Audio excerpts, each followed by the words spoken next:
समझेंगे। केमिस्ट्री के पिता लेविसियर को कहा जाता है, ये मिस्र देश से आया था। केमिस्ट्री को विज्ञानों का विज्ञान कहा था, केमिस्ट्री के विज्ञानों का विज्ञान कहा जाता है, केमिस्ट्री के विज्ञानों का विज्ञान कहा था। इसमें केमिस्ट्री में पदार्थों का अध्ययन करते, केमिस्ट्री पदार्थों के गुणधर्म में इसका विश्लेषण, इसका विक्रिया कैसे होता है, इसी को बाद में पढ़ते हैं, केमिस्ट्री कहते हैं। केमिस्ट्री में मुख्य रूप से पदार्थ को बारे में समझेंगे, हम केमिस्ट्री कहते हैं। तो आइए समझते हैं केमिस्ट्री में 3 चीज़ पढ़ना क्या क्या। पहला ऑर्गेनिक केमिस्ट्री पढ़ना है। क्या पढ़ना है? पहला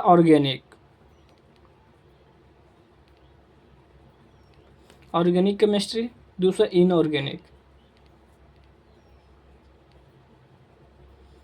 तीसरा फिजिकल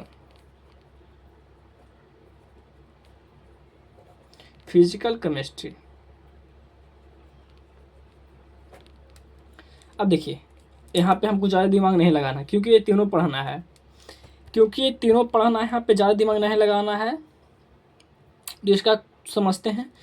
ऑर्गेनिक केमिस्ट्री, ऑर्गेनिक यानी कार्बनिक रसायन।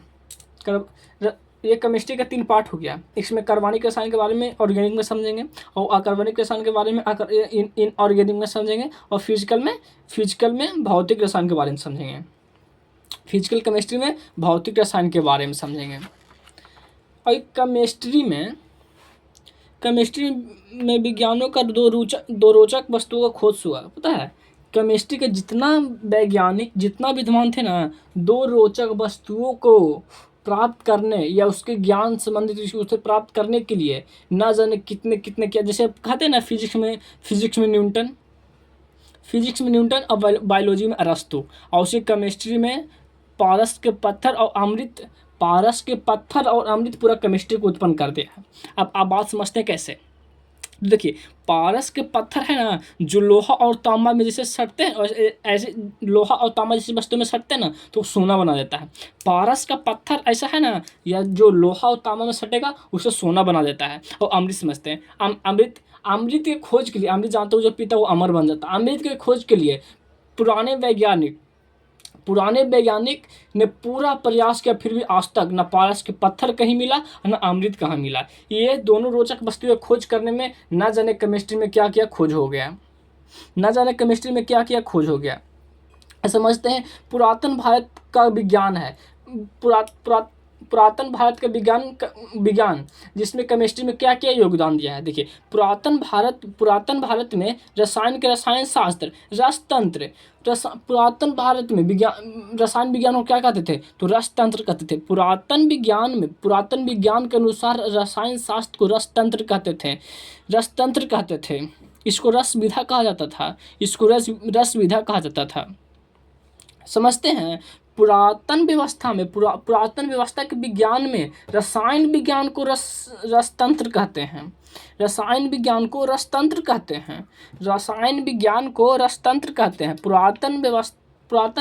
में रसायन विज्ञान को रसतंत्र कहते हैं। और कई वैज्ञानिक आए, और कई वो अपने पुरातन व्यवस्थाओं में इन्होंने अपने बात रखे। समझते हैं, इस समझेंगे भौतिक लेवेसियर, इसका पिता मिस्र से आया है। केमिस्ट्री को 3 पार्ट होते हैं, कार्बनिक, अकार्बनिक और फिजिकल माने भौतिक, कार्बनिक, अकार्बनिक, फिजिकल।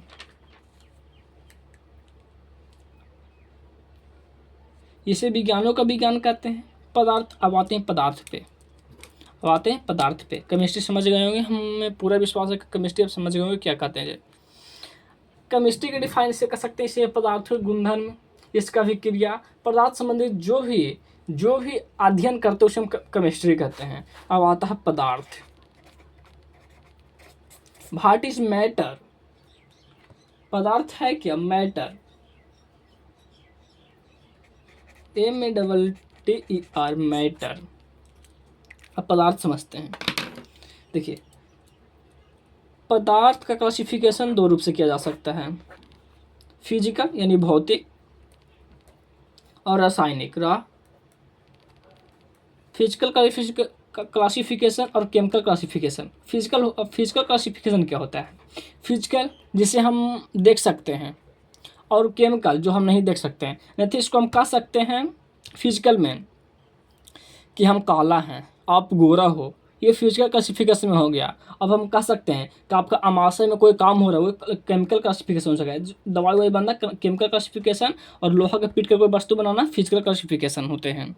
अब समझते हैं पदार्थ। पदार्थ, व्हाट इज पदार्थ? पदार्थ पदार्थ बहुत ही सूक्ष्म कणों का मिश्रण है, जो मिश्रण है बहुत ही छोटे छोटे कणों यानी परमाणु से मिलकर बना है। अब परमाणु, पदार्थ के सबसे छोटे कण को परमाणु कहते हैं। पदार्थ के सबसे छोटे कण को परमाणु कहते हैं। पदार्थ के सबसे छोटे कण को परमाणु कहते हैं। पदार्थ के सबसे छोटे कण को परमाणु कहते हैं। पदार्थ के सबसे छोटे कण को परमाणु कहते हैं। और ना जाने 10 लाख, लगभग 10 लाख परमाणु मिलते हैं ना, तो ये पेपर है ना, इतने एक पेपर बनता है, 10 इतने मोटा बनता है ये पेपर। आप देख रहे हैं यही इतना बनता है, लगभग 10 लाख परमाणु मिलकर। इसका अनुमान आप लगा सकते हैं कि 10 लाख परमाणु मिलकर जब इतना पतला वस्तु बना सकता है, तो पदार्थ कितना लाख, कितना इलियन बिलियन का मिश्रण है परमाणुओं का है। तो लगभग 10 लाख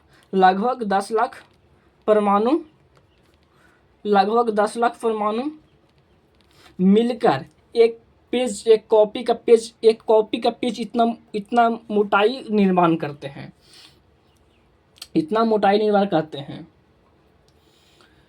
एक कॉपी का पेज इतना मोटाई निर्माण करते हैं, लगभग 10 लाख परमाणु मिलकर। देखिए पदार्थ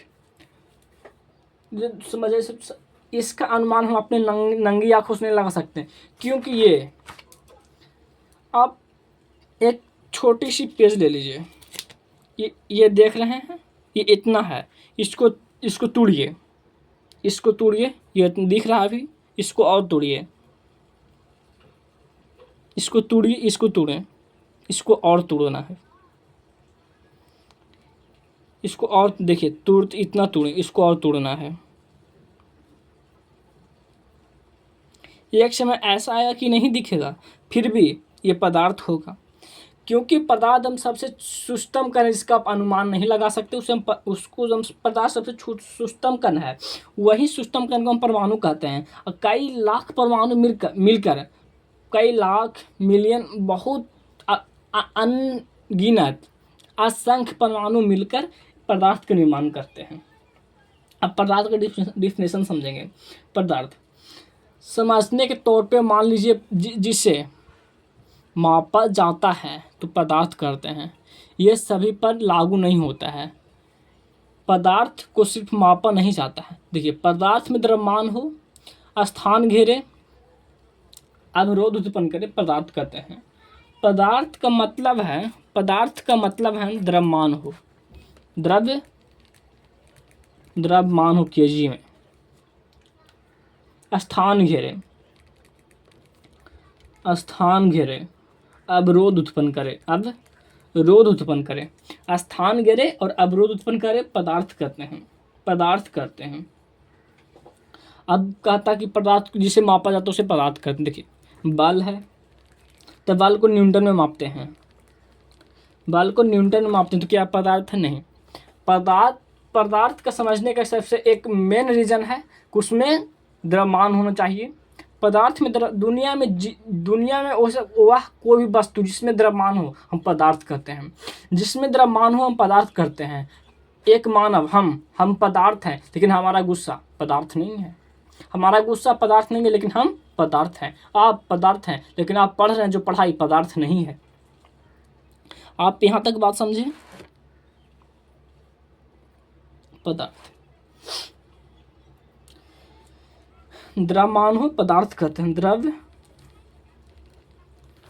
हो तो पदार्थ कहते हैं। और द्रव्यमान ना हो तो पदार्थ नहीं कहते हैं। मेन रीजन यही है, द्रव्यमान है तो पदार्थ है, द्रव्यमान नहीं है तो पदार्थ नहीं है। द्रव्यमान है तो स्थान घेरेगा, तो अवरोध उत्पन्न करेगा। द्रव्यमान नहीं है तो स्थान नहीं घेरेगा और अवरोध उत्पन्न नहीं करेगा। दुनिया में ऐसा कोई वस्तु बता दीजिए जिसमें द्रव्यमान नहीं है, वो अवरोध उत्पन्न कर सकता है उसमें और वह स्थान घेर सकता है। ऐसा कोई भी वस्तु नहीं है। आपका गुस्सा, वो स्थान घेर सकता है? नहीं। बल स्थान घेर सकता है? नहीं। तो यही है, जिसमें द्रव्यमान है वो स्थान घेरेगा। निश्चित है कि द्रव्यमान है तो स्थान घेरेगा, स्थान घेरेगा तो पदार्थ होगा, स्थान घेरेगा तो पदार्थ होगा। द्रव्यमान है तो स्थान घेरेगा, स्थान होगा तो स्थान घेरेगा तो पदार्थ होगा। उष्मा, उष्मा को भी जूल में मापते हैं लेकिन इसको पदार्थ नहीं कहते। इसे मापते हैं लेकिन पदार्थ नहीं कहेंगे। समझते हैं पदार्थ। पदार्थ अत्यंत सूक्ष्म कणों का सूक्ष्म कणों का मेल से बना है। इसका अध्ययन किसने किया था? इसका अध्ययन किसने किए थे? देखिए, पदार्थ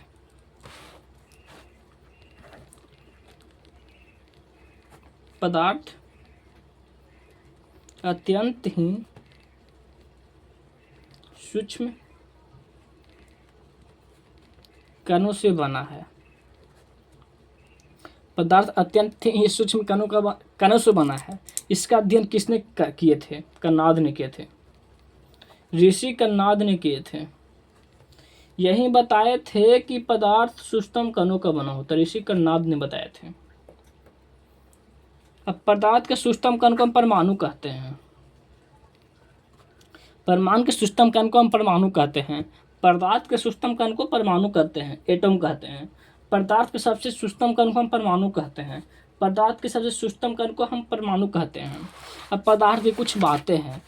पदार्थ की पहली बात तो ये सूक्ष्म कणों से मिलकर बना है। पदार्थ की पहली बात ये सूक्ष्म कणों से मिलकर बना है। इसका दूसरी बात समझते हैं। पदार्थ के सूक्ष्म कण अनवरत गति करते रहते हैं, अनवरत घूमते रहते हैं।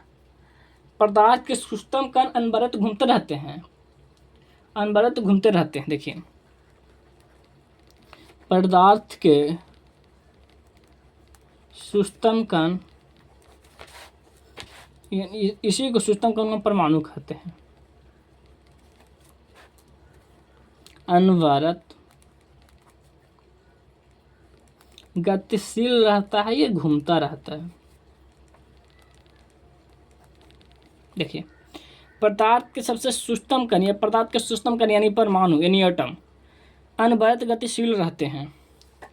अभी आप यह कह सकते हैं कि कौन सा पदार्थ में गति नहीं करता है और कौन सा पदार्थ में गति करता है, कौन से पदार्थ में अति गति करता है। ये तो बात समझने की बात आगे होगा, लेकिन आप इतना समझ लिए अभी कि पदार्थ है तो उसमें सूक्ष्म कण है और सूक्ष्म कण है तो गति करेगा, गतिशील करेगा। अब ये पदार्थ इस तरह से गति करते हैं, ऊपर आगे पीछे होते हैं, ऊपर नीचे होते हैं।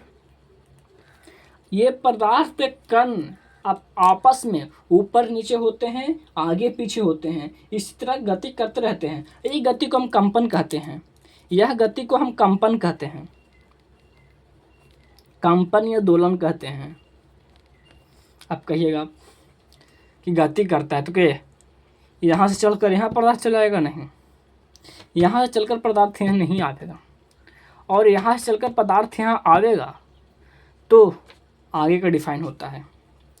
पदार्थ का कण यहाँ से पदार्थ यहाँ से यहाँ आ सकता है, लेकिन पदार्थ के जो सूक्ष्म कण होते हैं ना, जो आपस में कंपन करते हैं, दोलन करते रहते हैं, इस तरह गति करते, कंपन या दोलन की तरह गति करते हैं। यह कंपन या दोलन के तरह गतिशील रहते हैं। यह कंपन या दोलन की तरह गतिशील रहते हैं, आगे पीछे होते हैं, ऊपर नीचे होते हैं। तो पहला आप समझें कि पदार्थ सूक्ष्म कणों का समूह है। पदार्थ के सूक्ष्म कण आपस में अनवरत गति करते रहते हैं, गतिशील रहते हैं। अब तीसरा बात समझिएगा, यह सूक्ष्म कण के बीच कुछ रिक्त स्थान होते हैं। यह सूक्ष्म कण है ना, इस सूक्ष्म कणों के बीच कुछ रिक्त स्थान होते हैं। पदार्थ के सूक्ष्म कणों के बीच कुछ रिक्त स्थान होते हैं। पदार्थ के सूक्ष्म कणों के बीच कुछ रिक्त स्थान होते हैं। अब आइए समझते हैं यह रिक्त स्थान होता क्या है। रिक्त स्थान यानी कुछ गैप रहता, कुछ खाली रहता है। अब ये तीन बातों को आप एक हम फिगर द्वारा समझते हैं। यह तीन बातों को हम एक फिगर द्वारा समझते हैं। देखिए, ये हमारा पदार्थ है, ये पदार्थ का ये सूक्ष्म कण है।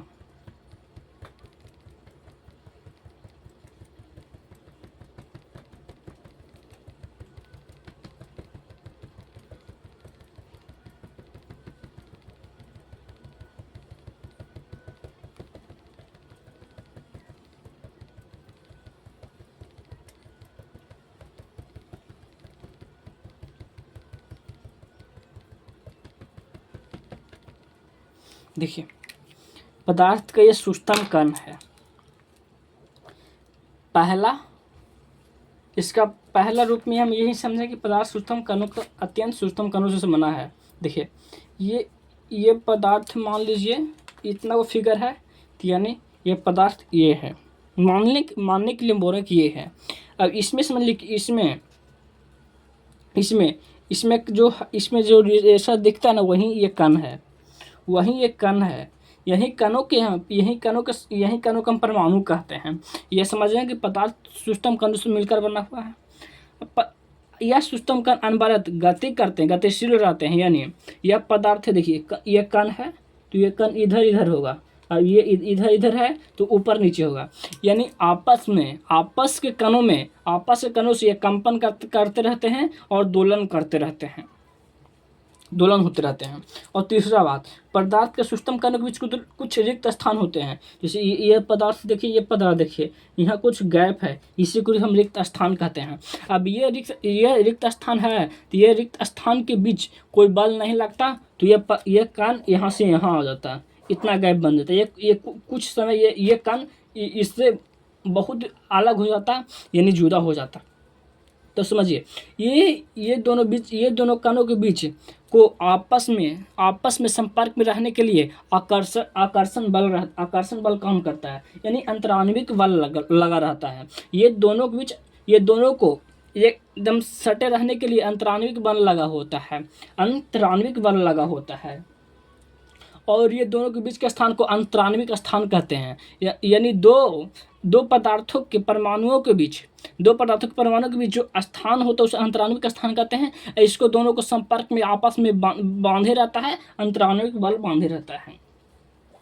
अब समझते हैं चौथी बात। पदार्थों के सूक्ष्म कण परमाणु के बीच आकर्षण बल रहते बता ही दिया। तो अब समझते हैं एक पदार्थ फिगर द्वारा। ये पदार्थ हो गया, ये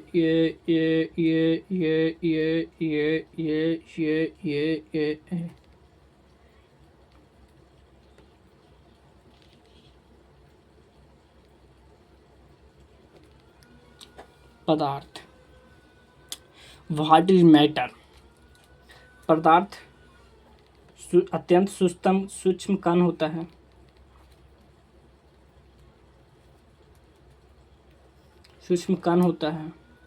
इसके बीच अंतराण्विक बल होता है।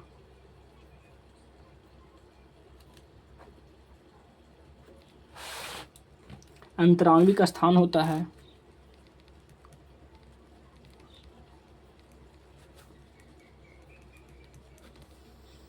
यह सूक्ष्म कण आपस में गति कंपन करते हैं।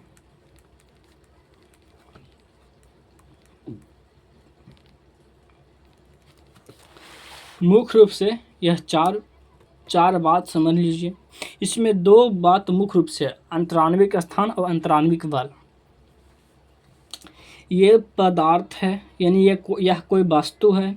यह कोई वस्तु से सबसे छोटे कण जिसको हम अनुमान नहीं लगा सकते हैं, हम अपनी नंगी आंखों से नहीं देख सकते हैं। इसको देखने के लिए एक विशेष सूक्ष्मदर्शी का उपयोग करते हैं।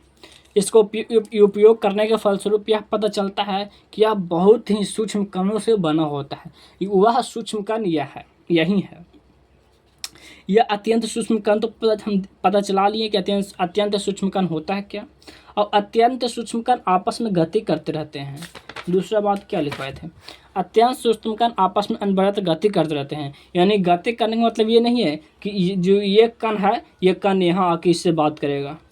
मतलब आपको इतना ही है कि आप कुछ इलेक्ट्रॉन में इलेक्ट्रॉन पढ़े होंगे, तो न्यूट्रॉन, प्रोटॉन और इलेक्ट्रॉन। तो जैसे न्यूट्रॉन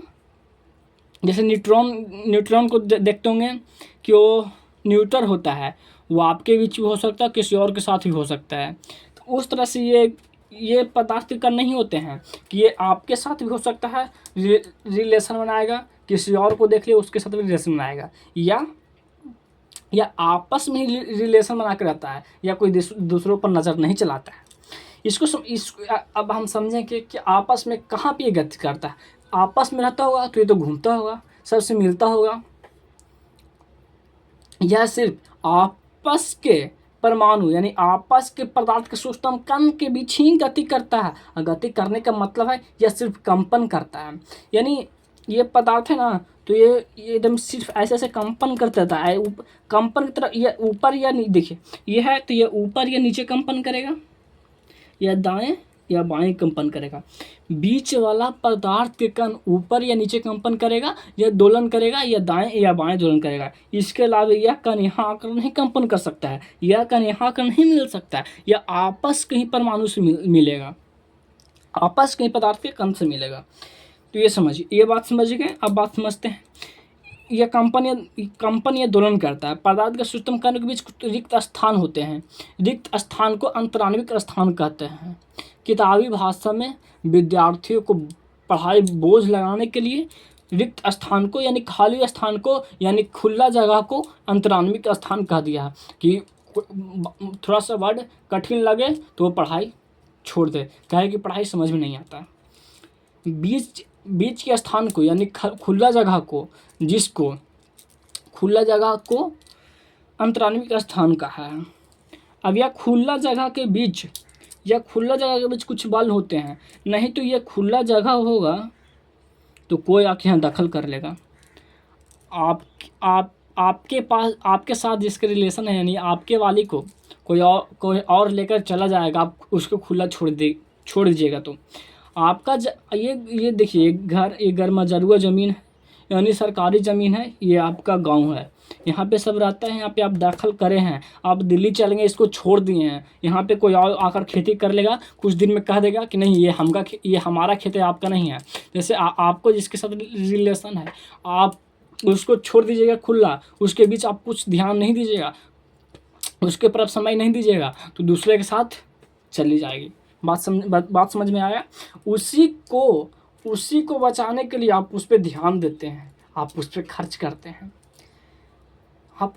करते हैं, उसी को ध्यान में रखते हुए पदार्थ के सूक्ष्म कणों के बीच जो खाली जगह होता है उसी को नहीं भागने के लिए आप आपस के पदार्थ के कणों के बीच ही रहने के लिए कोई बल लगा होता है, उसे आकर्षण बल कहते हैं। आकर्षण बल एक दूसरे को कांटेक्ट में रखता है। एक आप हैं तो आपके वाली है, उसके बीच दोनों के बीच आकर्षण बल है, तो आप और वो दोनों एक संपर्क में रहते हैं। उसी तरह ये पदार्थ में दो कणों के बीच आकर्षण बल, दो कणों के बीच हम नहीं कर सकते हैं, यानी सभी कणों के बीच आकर्षण बल होता है। जो रिक्त स्थान होता है वहाँ आकर्षण बल होता है, वहीं आकर्षण बल को हम अंतराण्विक बल कहते हैं, वहीं आकर्षक बल को हम अंतराण्विक बल कहते हैं।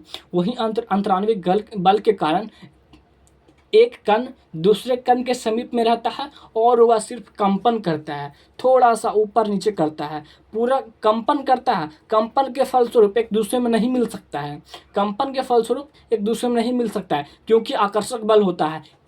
यह भी पदार्थ के छोटे कण अपने की ओर तिरेगा, यह भी अपने की ओर तिरेगा। इसमें कोई ज़्यादा बाहुबली नहीं होता है, आप कह सकते हैं। इसमें कोई पुष्पा नहीं है, कोई इसमें सब पुष्पा है, कोई झुकबे नहीं करेगा। इसमें कोई पुष्पा नहीं है कि एक झुक जाएगा, एक पुष्पा तो नहीं झुकेगा, एक पुष्पा नहीं तो एक झुक जाएगा, पुष्पा नहीं तो नहीं झुकेगा। इसमें दोनों पुष्पा है, कोई नहीं झुकता है, यानी कोई कोई नहीं एक दूसरे को तीर सकता है। आकर्षण बल लगा रहता है, उतने के बीच में वो ऊपर नीचे दाएं बाएं कंपन करता रहता है, दोलन करता रहता है। पदार्थ बात आई समझ में। तो पदार्थ को हम क्लासिफिकेशन करेंगे। पदार्थ को हम क्लासिफिकेशन से पहले कुछ और बात समझते हैं। पदार्थ के क्लासिफिकेशन से पहले हम कुछ और बात समझते हैं। यह बात को हम कैसे बताएं? देखिए, पदार्थ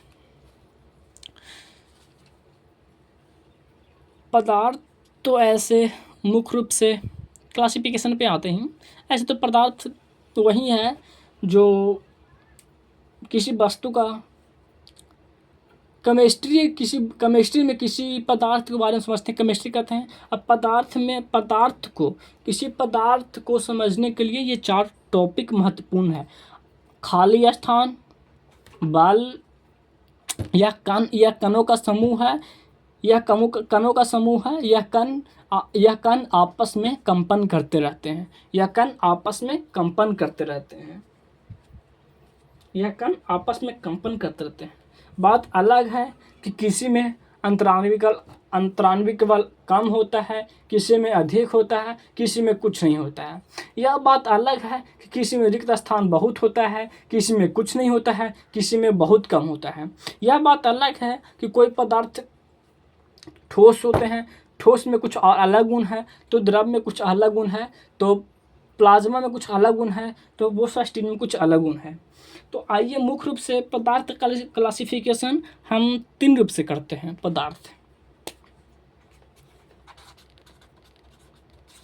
पदार्थ का वर्गीकरण। पदार्थ का वर्गीकरण।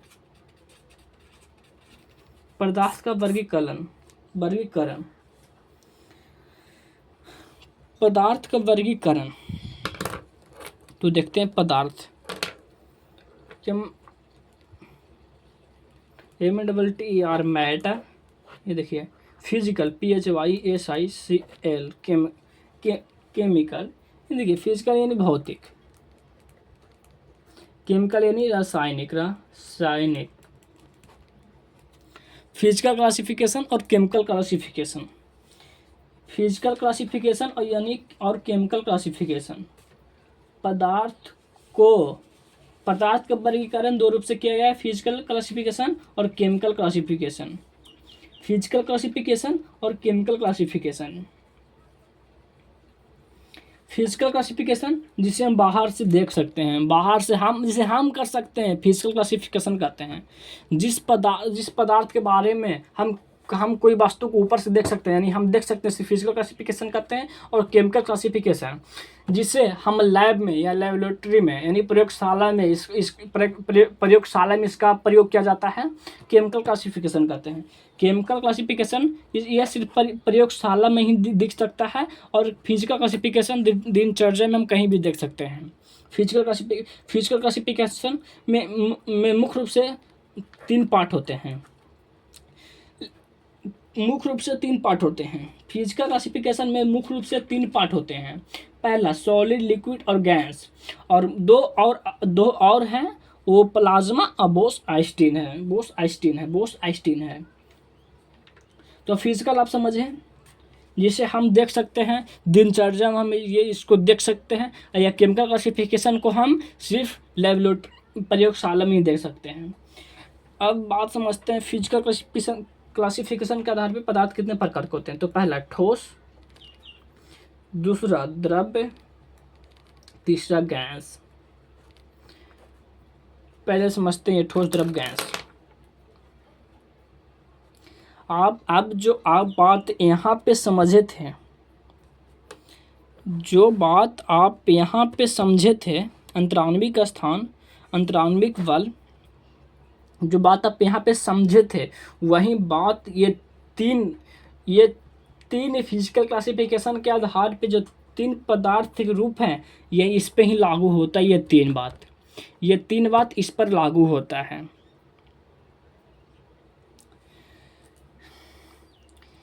जो रिक्त स्थान होते हैं, अंतराण्विक स्थान होते हैं, अंतराण्विक बल होते हैं जो गति करते हैं, जो सूक्ष्म कणों का बने होते हैं। यही यही यही तीनों में समझेंगे। अब ठोस समझते हैं। ठोस होता क्या? ठोस यानी कलम। इसका देखिए, इसका आकार भी निश्चित है, इसका आयतन भी निश्चित है। ठोस यानी पेन, इसका आकार भी निश्चित है, इसका आयतन भी निश्चित है, तो हम ठोस कहते हैं। और द्रव्य, द्रव्य तो यहाँ पे है नहीं। द्रव्य देखिए,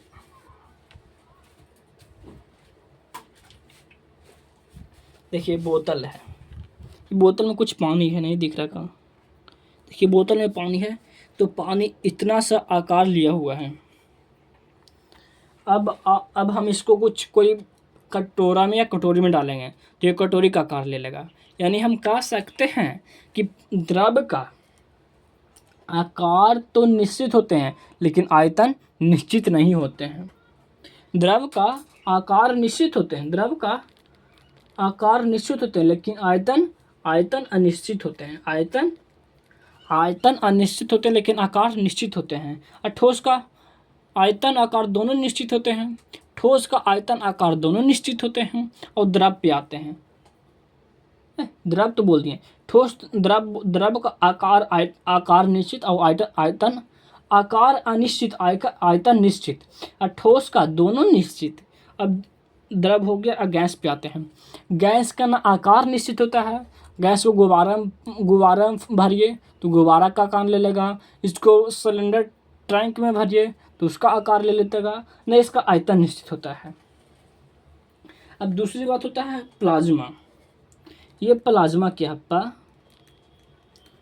प्लाज्मा द्रव को ठंडा करिएगा ना तो ये गैस को ठंडा करिएगा ना तो ये द्रव बन जाता है। गैस को आप ठंडा करिए तो ये द्रव बन जाता है, और द्रव को ठंडा करिए तो यह ठोस बन जाता है। यानी गैस को आप ठंडा करिएगा तो द्रव बन जाएगा, और द्रव को ठंडा करिएगा तो ठोस बन जाएगा। और ठोस को -273 डिग्री सेल्सियस पे गर्म करिएगा ना तो प्लाज्मा बन जाएगा।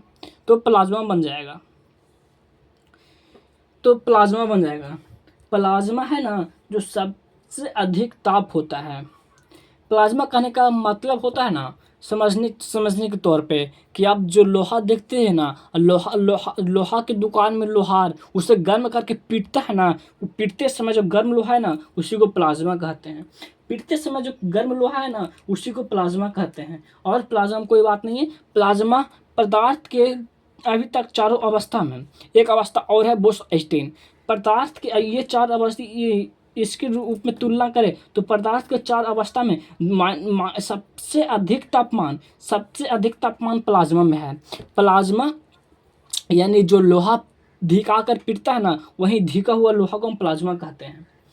यानी प्लाज्मा सबसे अधिक तापमान पे रहता है, और यह सबसे भयानक होता है। प्लाज्मा सबसे भयानक होता है। अब पांचवी बात, पहली हो गया, दूसरी, तीसरी, चौथी हो गया। अब पांचवी बात पे आते हैं, बोस-आइंस्टीन कंडेंसेट। एक भारतीय वैज्ञानिक थे सत्येंद्रनाथ बोस। सत्येंद्रनाथ बोस ने बताया कि ये पदार्थ की पांचवी अवस्था है ना जो सबसे ठंडी अवस्था है। यहाँ पे आप कोई काम करेगा ना तो इसको कोई प्रभाव पड़े वाला नहीं है। यहाँ पे विद्युत धारा प्रवाह कीजिए, कोई प्रभाव नहीं पड़ेगा। यहाँ पे कुछ करिए, कोई प्रभाव नहीं पड़ेगा। यही बात इसको और अधिक रूप से व्याख्या करके उन्होंने बताना चाहे सत्येंद्रनाथ बोस ने कि पदार्थ की एक और अवस्था जिसे प्लाज्मा कहते हैं। इससे कोई मानने वाला नहीं था। यही सत्येंद्रनाथ बोस वही चिट्ठी को बांध कर आइंस्टीन के पास भेजे। वो आइंस्टीन बोस पदार्थ की पांचवी अवस्था बोस आइंस्टीन के बारे में बताए। तो वही बात सब लोग मानने लगा। यानी भारतीय ये सत्येंद्रनाथ बोस जो भारतीय वैज्ञानिक थे और वो आइंस्टीन तो भारतीय वैज्ञानिक नहीं था। तो भारतीय वैज्ञानिक का सलाह कोई मानने वाला नहीं था और यही बात को भारतीय वैज्ञानिक नहीं अन्य वैज्ञानिक ने आइंस्टीन ने यही बात को व्याख्या किए तो सभी लोग मानने लगे। यहीं से पदार्थ की पश्चिमी अवस्था को बोस आइंस्टीन कंडेंसेंट मानते हैं। यानी सत्येंद्रनाथ बोस और आइंस्टीन दोनों मिलकर बोस आइंस्टीन का निर्माण किया। इसीलिए इसका नाम सत्येंद्रनाथ बोस के आधार पे बोस नाम धरा गया है और आइंस्टीन के नाम आधार पे आइंस्टीन नाम धरा गया है। तो बोस आइंस्टीन कहते हैं। देखिए उस जमाने में ऐसा व्यक्ति थे जिन्होंने अपना अपना अपना ज्ञान को वह अब दूसरे को दे दिए। इस समय ऐसा भी कोई आपके पास 2 रुपये लेकिन आप किसी को नहीं दे सकते। उस समय विद्या के क्षेत्र के ज्ञान वो दूसरा को दे दिए क्योंकि सत्येंद्रनाथ बोस भारतीय वैज्ञानिक थे और भारतीय वैज्ञानिक सलाह कोई मानने वाला नहीं था। और समझते हैं केमिकल क्लासिफिकेशन इसमें क्या होता है। केमिकल क्लासिफिकेशन, केमिकल में तत्व आएगा, तत्व, यौगिक मिश्रण। तत्व यौगिक मिश्रण, तत्व क्या होता है?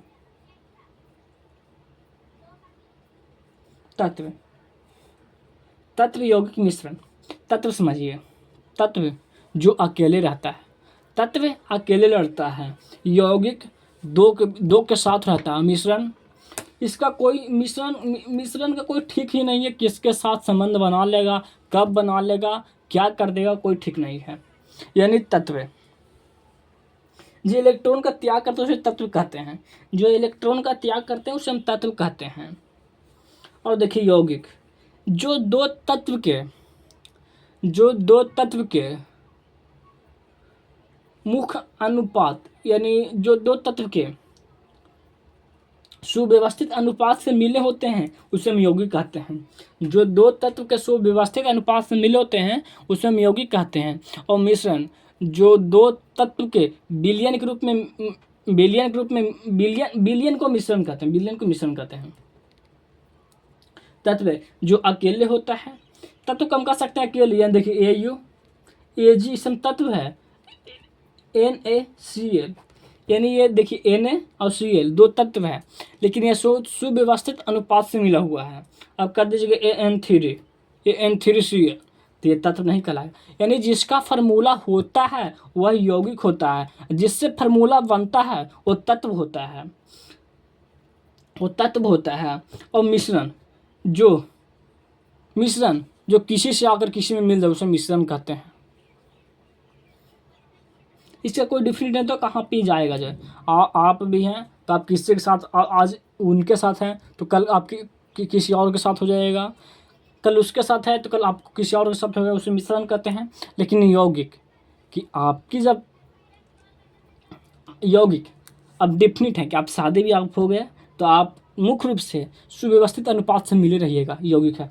और आप जब अभी पढ़ रहे हैं, जब आप अभी अकेले हैं तो तत्व हैं, अकेले तत्व है। जब अकेले तत्व है ये मिश्रण में आइए, अकेले तत्व जब आप आज किसी के साथ हैं तो कल किसी के साथ हैं, परसों किसी के साथ रहिएगा तो मिश्रण।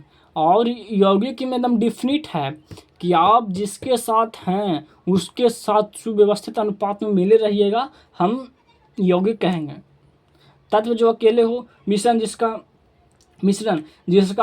मुख्य सूत्र होता है, यौगिक दाल भात कुछ भी, अंड संड, दाल भात दूध दही कुछ भी कह सकते हैं यौगिक। यौगिक में आप यौगिक गलत, सॉरी मिश्रण में मिल्क, दूध, मिल्क, बटर कुछ भी कह सकते हैं, दाल भात, चोखा, खिचड़ी कुछ भी कह सकते हैं, इसे मिश्रण कहते हैं। देखिए सोने से बने आभूषण के आर्मेंटक होते हैं, सोने से बने आभूषण में आर्मेंटक होते हैं। यदि सोने में कुछ और मिलाकर आभूषण बनाते हैं तो उसे ज्वेलरी कहते हैं। देखिए ज्वेलरी कहते हैं। अब समझिए आप केमिकल क्लासिफिकेशन यानी रासायनिक वर्गीकरण के आधार पे 1 2 3 Au धातु, NaCl, मान लीजिए को अति लेते हैं CaO कैल्शियम ऑक्साइड, मिल्क, ये हो गया तत्व यौगिक मिश्रण। तत्व यौगिक मिश्रण, तत्व यौगिक मिश्रण, तत्व को धातु, अधातु, उपधातु, उपधातु में डिवाइड करते हैं। और तत्व यौगिक, यौगिक को कार्बनिक और अकार्बनिक। अब मिश्रण को समांगी, समांग, विषमांग धातु, धातु अर्थात चालक, अधातु अर्थात अचालक, उपधातु अर्थात अर्धचालक, उपधातु अर्थात अर्धचालक। कार्बनिक, कार्बनिक रसायन जिसमें कार्बन हो, कार्बनिक रसायन कहते हैं कार्बन हाइड्रोजन के मिश्रण को कार्बनिक रसायन कहते हैं। अकार्बनिक रसायन जिसमें कार्बन न हो, अकार्बनिक रसायन कहते हैं। समांग मिश्रण जो दो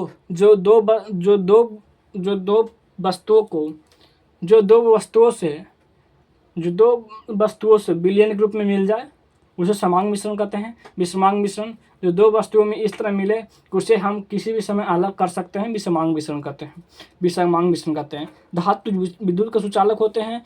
उपधातु होते हैं ना, इसमें विद्युत बहुत ही कम रूप से गमन करता है, इसमें बहुत ही कम रूप से गमन करता है विद्युत। जैसे सिलिकॉन देखते होंगे, इलेक्ट्रिक कहते हैं, इसे इलेक्ट्रिक कहते हैं। जैसे मोबाइल का सिम देखे होंगे, मोबाइल इलेक्ट्रिक है इसलिए इसमें सिलिकॉन लगाया जाता है, क्योंकि सिलिकॉन बहुत ही कम विद्युत का उपयोग करता है। आप रासायनिक समझिए, रासायनिक क्लासिफिकेशन। अब आइए फिजिकल क्लासिफिकेशन को मुख्य रूप से समझते हैं। फिजिकल क्लासिफिकेशन को यानी भौतिकी रसायन को, भौतिकी रसायन।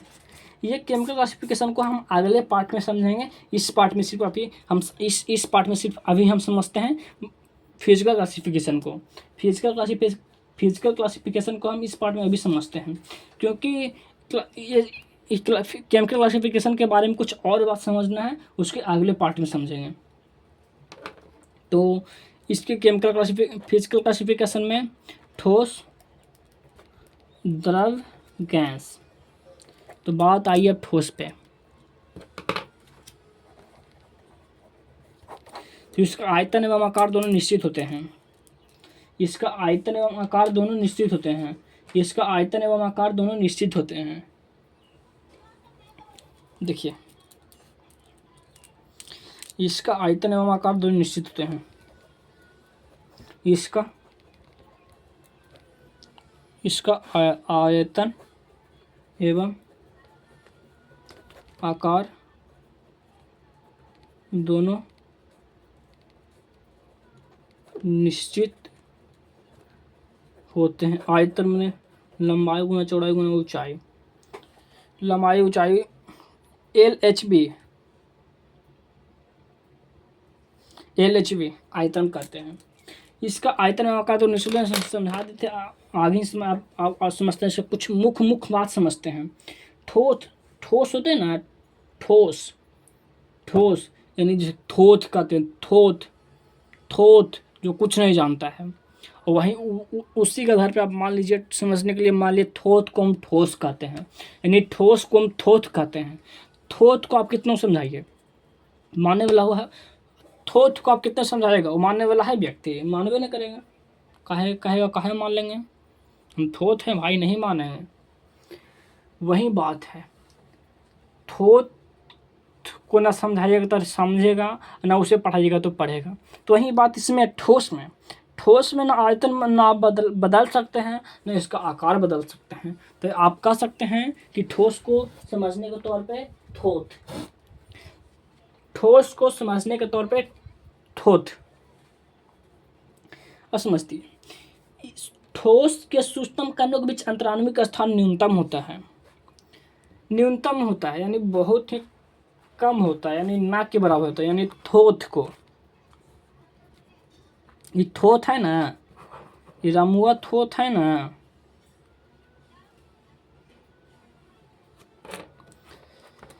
इसमें इसको ज्ञान के अभाव है।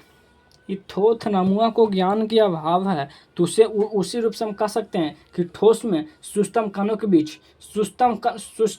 बीच यानी छोटा छोटा कणों के बीच खाली स्थान ना के बराबर होता है। यानी खाली स्थान ना के बराबर होता है। यानी आप चलेंगे पटना शहर, तो पटना शहर में सरकार की ज़मीन है, लेकिन वहाँ ना के बराबर है भी है ना, तो सरकार अपना कंट्रोल में क्या हुआ है। देहातवा ऐसा नहीं है कि आप लूट के घर बना न सकते हैं। यही मान लीजिए ठोस के बीच खाली स्थान ना के बराबर होता है। देखिए अब फिगर के द्वारा समझिए, ये ठोस है कुछ मान लीजिए,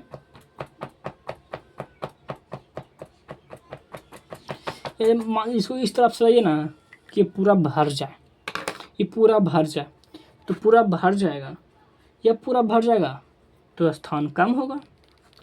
तो ये पूरा मान लीजिए एकदम भरल है, ये ऐसे एकदम कुछ के जो बस में बैठते होंगे तो कहता आइए अभी एकदम पूरा खाली है, आते होंगे तो देखते हैं पूरा एकदम भरल है, उसको और आज कहते हैं धत तरीके चलो अंदर चला, उसको अंदर भेजते हैं।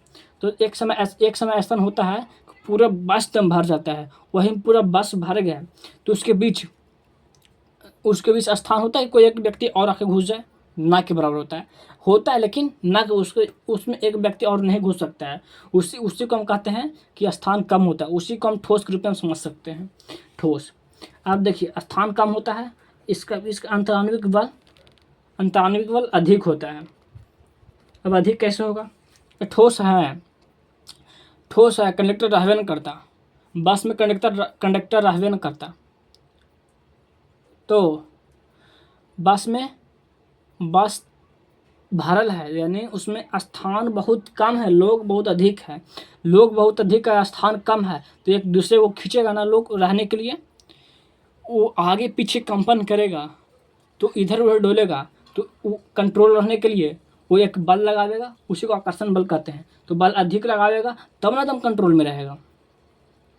तो उसका इस रूप से हम कह सकते हैं कि ठोस में स्थान कम है, तो उसको सुव्यवस्थित तरीका से रहने के लिए आकर्षण बल अधिक होता है। एक देखिए स्थान कम है, यानी एक दूसरे है, इसमें आकर्षण बल रहबे न करता, तो एक दूसरे को कांटेक्ट में आता है, एक दूसरे बल बहुत ही उसमें कंडक्टर रहबे न करता, कंडक्टर रहने के सिर्फ ड्राइवर रहता है, और ड्राइवर कोई पैसेंजर को नहीं बुलाता, और नहीं बुलाता तो बस खाली जाता तो स्थान उसमें बचता अधिक होता, लेकिन उसमें कंडक्टर है और पैसेंजर को अंदर भेज रहा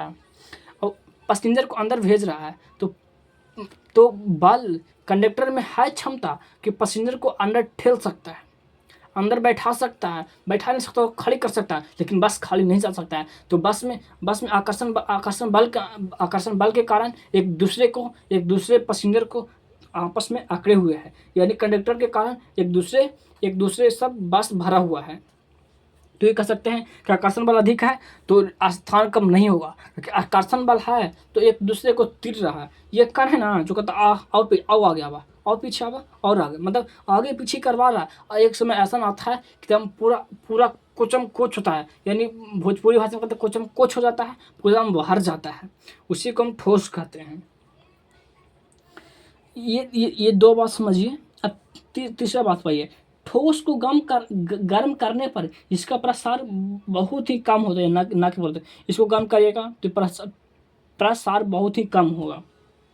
देखिए ठोस का घनत्व द्रव्यमान क्वथनांक सबसे ज़्यादा होता है, द्रव गैस को अपेक्षा सबसे ज़्यादा ठोस का द्रव्यमान द्रव्यमान क्वथनांक घनत्व सबसे अधिक होता है। ठोस पदार्थ कठोर एवं दृढ़ होते हैं। देखिए, परमाणु दाम कोचम कोच है, आकर्षण बल अधिक है, अपने आप को दम खींच रहा है, आओ आजा पीछे और पीछे आ जा, दम खींच रहा है। तो ये टेबल है, ये टेबल देखिए, इसमें आकर्षण बल इतना है कि इसे करिए कुछ प्रभाव न पड़ेगा, कुछ होबे न करेगा आकर्षण बल के कारण, एक दूसरे को जकड़ा हुआ है। इसमें स्थान है ये नहीं, इसको खूब दाबिए, इसको इसके ऊपर जेसीबी चलवा दीजिए, इस पर जेसीबी चलवा दीजिए, प्रभाव न पड़ेगा, आकर्षण बल एक दूसरे को जकड़ा हुआ, स्थान खाली नहीं दाबेगा ये। देखिए, ठोस में भाव की प्रकृति नहीं पाई जाती। भाव की प्रकृति कब पाई जाएगी? जब आकर्षण बल ना हो, रिक्त स्थान हो, सरकारी जमीन हो। रिक्त स्थान को मान लिया सरकारी जमीन हो तो ना कोई लूटेगा। सरकारी जमीन है ये ना, प्राइवेट जमीन है। प्राइवेट जमीन का मालिक वहाँ पे है तो आप लूट सकते हैं, है समझ कर लूट लीजिएगा। अरे गोली चला देगा, लूटने आपको देवे नहीं करेगा। वही बात यहाँ पे है, वही बात यहाँ पे है कि आकर्षण बल अधिक है, स्थान कम है, तो कितना जैसी भी चलवाइए कोई प्रभाव न पड़ेगा। आकर्षण बल अधिक है, दम भरा हुआ है तो कठोर है। पार्टी जिसका ज़मीन है, पार्टी मजबूत है, कहेगा अरे तर्स डालेंगे है हमें ज़मीन पर, तू शासन चला रहेगा, नहीं देंगे चलाने के लिए, पुलिस दरोगा एसपी सब कर देता है। अब आते हैं स्टेप 2 पे, ठोस के गुण स्टेप 2 पे आते हैं। स्टेप 2 ठोस के गुण। स्टेप 2 ठोस के गुण। देखिए, ठोस में संपीड़ितता गुण नहीं पाया जाता है। ठोस में संपीड़ितता गुण नहीं पाया जाता है। संपीड़ितता का मतलब क्या होता है? देखिए, ऐसे पदार्थ जिस पर दाब लगाकर उसका आयतन कम किया जा सके, उस पर दाब लगा दें, उसका आयतन कम कर रहे हैं, कम होगा। चाहे आप जेसीबी चलवाइए, चाहे बुलडोजर चलवाइए, चाहे ट्रेन में लगाना चलवा दीजिए, उसका दाब कम ही नहीं हो सकता। उसी को संपीड़ितता कहते हैं, उसी को हम संपीड़ितता कहते हैं। दूसरा गुण है, ठोस में विसरण का गुण नहीं पाया जाता है। विसरण यानी मिलना। अरे जब ठोस में स्थान खाली है ही ना है, मान लो कि भारल है इसे ये कभी तक कुछ सूझ रहा, स्थान खाली है, अब स्थान खाली ना है तो तुवेरा में दूध दे, चाहे पानी दे, चाहे गांजा दे, चाहे बीड़ी दे, कोई प्रभाव पड़े वाला है? चाहे गौरी दे, कोई प्रभाव पड़े? कोई प्रभाव ही नहीं पड़ती। जब इसके बीच खाली स्थान है ही नहीं तो कुछ और आके मिल ही नहीं सकता है। विषय मैंने बिखर जाना, विषय का मतलब क्या है? मिल जाना। चल धूल मिल कर आई है, लेकिन धूल मिल कर रहेगा गुने ना पावा जा, कहीं धूल मिल कर रहबे न करबू, यही बात है। अब तीसरा बात आता है, ठोस में वाष्पीकरण का गुण नहीं पाया जाता है। ये ठोस है, इसको छोड़ दीजिए, ये ठोस है तो इसको छोड़ दीजिए, वाष्पीकरण कहीं होबे न करेगा। इस पर और धूल जम जाएगा, लेकिन ये कम नहीं हो सकता है, इसमें वाष्पीकरण का गुण नहीं पाया जाता है। देखिए, ठोस 2 प्रकार का होता है। ठोस 2 प्रकार का होता है। ठोस 2 प्रकार का होता है। पहला क्रिस्टलीय ठोस, क्रिस्टलीय ठोस। दूसरा अक्रिस्टलीय ठोस, अक्रिस्टलीय ठोस। पहला क्रिस्टलीय ठोस, दूसरा अक्रिस्टलीय ठोस। क्रिस्टलीय और अक्रिस्टलीय आज यहीं पर समझेंगे, बाकी कल समझेंगे। देखिए, क्रिस्टलीय होता है क्या? क्रिस्टलीय में क्रमबद्ध रूप से ये पदार्थ का कम सजा होता है, क्रमबद्ध रूप से यानी व्यवस्थित होता है, सुव्यवस्थित तरीके से ढंग रहता है। लेकिन अक्रिस्टलीय में अब व्यवस्थित रूप से इसमें होता है, इसका सजावट अब व्यवस्थित रूप से होता है। यानी मान लीजिए कोई पढ़ा लिखा व्यक्ति है ना, उस देखिए कोई पढ़ा लिखा व्यक्ति का गुण किस तरह होता है, यानी उसका अनुशासन होता है बहुत बढ़िया। लेकिन जो अनपढ़ व्यक्ति होता है उसका अक्रिस्टलीय स्वभाव होता है, उसका गुण अक्रिस्टलीय होता है। अब बाद में तो कुछ हो सकता है। ठीक है, क्रिस्टलीय में ये बॉक्स एक पदार्थ लिए, इसमें ना तो सजावट एकदम समान रूप से होगा। ये देखिए, ये देखिए अक्रिस्टलीय पदार्थ है, तो ये इससे इससे इससे इससे कैसे भी इसमें कैसे घुल मिल के इसमें कण रहेगा, लेकिन इसमें क्रमबद्ध रूप से कण सदा रहेगा, क्रमबद्ध रूप से कण सदा रहेगा। देखिए ये दोनों में कुछ बात समझते हैं। क्रिस्टलीय इसकी सजावट ज्यामितीय रूप से हो सकती है। क्रिस्टलीय में सजावट ज्यामितीय रूप से होती है, त्रिभुज समान हो सकती है, चतुर्भुज समान, किसी समान, लेकिन क्रमबद्ध रूप से होगी और ज्यामितीय रूप से होगी। और आर्किस्टलीय इसको उल्टा कर दीजिए, आर्किस्टलीय में ज्यामितीय रूप से सजावट नहीं होती है। फिर क्रिस्टलीय में आइए, क्रिस्टलीय को गर्म करने पर इसका पास बहुत कम प्रसार होता है। क्रिस्टलीय को गर्म करिएगा तो बहुत कम प्रसार होगा, लेकिन आर्किस्टलीय को प्रसार गर्म करके प्रसार करेगा ना तो हो बहाव इसमें संभव है, आर्किस्टलीय में बहा जाएगा। देखिए इसे क्रिस्टलीय को हम वास्तविक ठोस कहते हैं, इसको अवास्तविक ठोस कहते हैं। देखिए क्रिस्टलीय में गर्म करके प्रसार करेंगे तो नहीं बहेगा, जैसे ईंट को गर्म करके प्रसार इसको बहाइए नहीं बहेगा। लेकिन आर्किस्टलीय मान लीजिए रबड़ को गर्म करके बहाइए ये बहेगा। तो आर्किस्टलीय ठोस में रबड़ आएगा, आर्किस्टलीय ठोस में मान लीजिए तो ईंट होगा। आज के लिए इतने, और अगले वीडियो में ठोस हो गया, द्रव और गैस के बारे में, द्रव गैस प्लाज्मा वो सिस्टम के बारे में चर्चा करेंगे। धन्यवाद।